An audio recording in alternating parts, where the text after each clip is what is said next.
Индивидуальное предприятие «Лялизар Заман» основано в 2012 году в окрестностях города Байрам-Али Марийской области Туркменистана.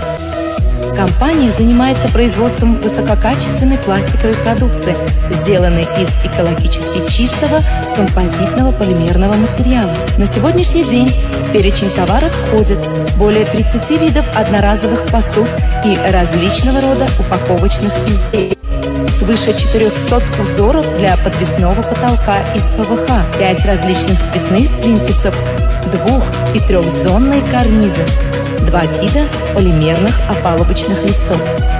Продукция из полимера сменила ранее используемые деревянные листы. Благодаря этой замене компания LZ Plastic избегает вырубку лесов и способствует сохранению экологически чистого баланса природы. Коллектив предприятия полностью состоит из высококвалифицированных специалистов. Также «Лялизар Заман» успешно экспортирует свои готовые товары в страны Киргизию, Узбекистан, Казахстан, Афганистан, Турцию, Азербайджан, Грузию, Россию, Германию и Францию. Компания всегда готова к деловому сотрудничеству. Рая качества выбирай LZ Plastic.